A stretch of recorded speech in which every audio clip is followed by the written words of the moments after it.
The thematic music starts and fades into the background. Welcome to Crisis in Perception, where we examine the systems shaping our world, one book at a time.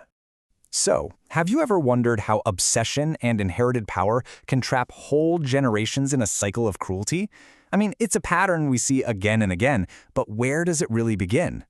To really get to the bottom of this, we're going to dive into Emily Bronté's incredible 1847 novel, Wuthering Heights. Now, a lot of people think of it as just a love story, but trust me, it's actually a brilliant and pretty brutal look at the anatomy of a totally destructive system. Okay, so first things first, we have to understand the world of this novel. Because Wuthering Heights, it isn't just a place, it's a whole system, with its own really harsh rules that control absolutely everything.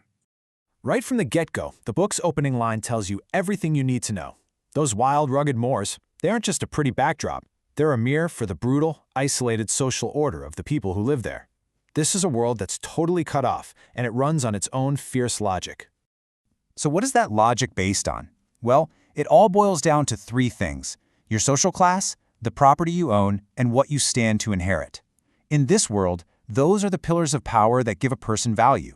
Pretty much everything else is secondary. And then, right into this super rigid world, walks Heathcliff. He's an orphan, a total outsider. He has no name, no property, no inheritance. He is the ultimate other. Just by showing up, he challenges the entire system. And the way the system reacts, by totally excluding him, is the spark that's going to ignite the whole devastating conflict. And you know, a system of exclusion like this, it doesn't just create social drama. It poisons everything it touches. It even poisons love, turning it into this powerful, destructive engine of cruelty. And this is where we need to talk about a really key difference. See, a healthy relationship is built on what you might call mutual recognition. You know, seeing someone as their own separate whole person.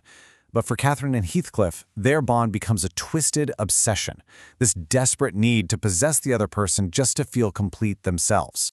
And wow, this obsession, it's laid bare right here. When Catherine describes Edgar Linton, the man she decides to marry for his status, it's pretty clear she's not describing love. It's a fantasy of total possession. It's a symptom of a world that's taught her that owning things and even people is the only way to have any real value. Heathcliff, for his part, learns the rules of this world all too well. I mean, after being humiliated and cast out, he vanishes. When he comes back, he's totally mastered the system's logic. He's got money, and now he's going to weaponize the very tools that were used against him: property, marriage, inheritance, to carry out a cold, calculated revenge. And this brings us to the core metaphor of the entire novel.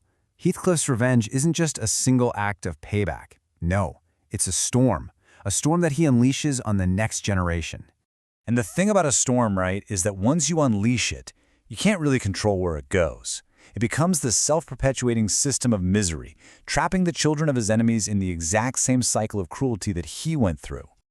Brontë is just a genius at this. She's constantly linking the emotional turmoil of the characters to the physical world around them. This quote here, it's describing the night a heartbroken Heathcliff flees. The literal storm raging outside is a perfect mirror for the emotional storm inside him, a fury that's going to last for decades. Yeah, and a storm like this doesn't just blow over. This cycle of inherited cruelty is basically unstoppable until the fundamental conditions that created it in the first place, the very ground of their world, are completely transformed. But here's the thing, the novel doesn't just leave us in despair. It's not all doom and gloom. It also shows us exactly how a destructive cycle like this can actually finally be broken. At first, it really looks like history is just gonna repeat itself. Young Catherine, who was raised as a proper lady, looks down on the uneducated Hareton with total contempt, and he, in turn, lashes out with the same kind of brutish anger he's been taught his whole life. The cycle is repeating, perfectly. So what gives? How does it finally stop? Well, it's not through more power, and it's definitely not through more revenge. The cycle only breaks when young Catherine and Harrington decide to choose a different path. They choose empathy. They choose that crucial idea we talked about earlier, mutual recognition. And this right here, this is the moment the ground finally changes. Catherine teaches Hareton how to read, and he, in turn, actually accepts her help.